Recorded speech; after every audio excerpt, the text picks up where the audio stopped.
Sylva 21 est né d'un constat des ingénieurs forestières et des ingénieurs forestiers qui travaillent sur le terrain à l'échelle du Canada en entier, puis qui ont constaté qu'il y avait de plus en plus de mortalité dans leurs forêts, puis de plus en plus de perturbations. Puis collectivement, ils se sont dit qu'il n'y avait pas les outils puis les ressources pour faire face à cette réalité changeante-là. Alors, ces personnes-là se sont mises ensemble, ont mis leurs ressources en commun, et puis on a des partenaires, donc 15 partenaires issus de différents gouvernements provinciaux à travers le pays, de compagnies forestières et même 2 nations autochtones qui se sont mises ensemble pour investir dans un projet et avec les leviers accessibles par le CRSNG, ont créé un projet de 5,5 millions de dollars qui va contribuer à la formation de 40 personnes impliquées dans des travaux de maîtrise, de doctorat puis des stagiaires postdoctoraux. L'objectif du projet Sylva 21, c'est de fournir des outils pratiques pour le déploiement d'une stratégie d'aménagement forestier qui s'adapte au climat.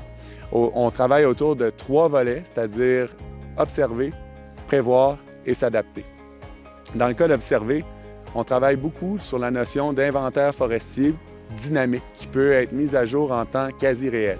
Ça se fait un peu par opposition aux inventaires forestiers actuels qui sont mis à jour à chaque 10 ans environ présentement. Évidemment, 10 ans pour s'adapter à des réalités changeantes, ça nous paraît long et ça paraissait long pour les partenaires du projet.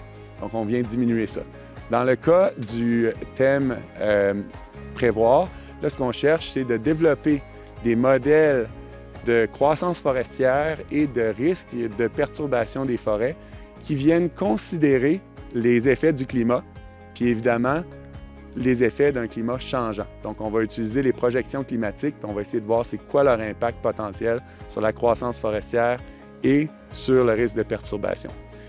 Finalement, le thème adapté, mais c'est l'objectif ultime de Sylva 21. On veut venir faciliter cette adaptation-là de la sylviculture sur le terrain et le déploiement de ces stratégies-là à l'échelle du territoire en entier.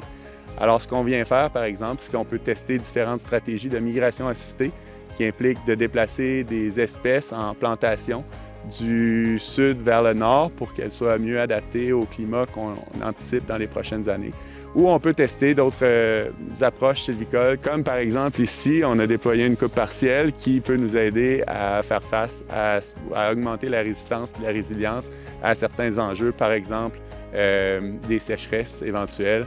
Les forêts qui ont subi une coupe partielle souvent vont être plus résistantes et résilientes à ce genre de stress-là. La forêt Montmorency fait partie de 12 forêts à l'échelle canadienne dans lesquelles on réalise ces travaux de recherche-là.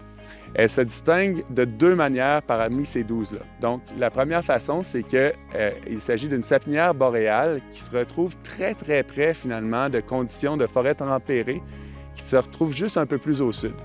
Les forêts tempérées sont des forêts très, très différentes des forêts boréales et avec les changements climatiques, bien, on peut penser que les conditions tempérées vont tranquillement ou assez rapidement même arriver vers la forêt Montmorency, ce qui va faire en sorte qu'on a besoin finalement de considérer immédiatement dans nos stratégies sylvicoles ce fait-là. L'autre façon qu'elle se démarque, en fait, c'est par sa taille qui nous permet, donc c'est une grande forêt expérimentale de plus de 400 km² qui nous permet de tester à l'échelle du territoire, le paysage entier, différentes approches d'aménagement forestier puis de les comparer dans le temps. Au-delà des outils qu'on développe, puis au-delà de la mise en œuvre des stratégies d'aménagement dans nos 12 forêts à l'échelle canadienne, la partie la plus importante de Sylva 21, c'est la formation de nos 40 personnes qui viennent développer une expertise qui, par la suite, va pouvoir être mise en œuvre dans les organisations dans lesquelles ils vont travailler. Souvent, c'est parmi nos organisations partenaires. Et donc, collectivement, ces personnes-là vont contribuer à l'adaptation des pratiques forestières à la réalité des changements climatiques.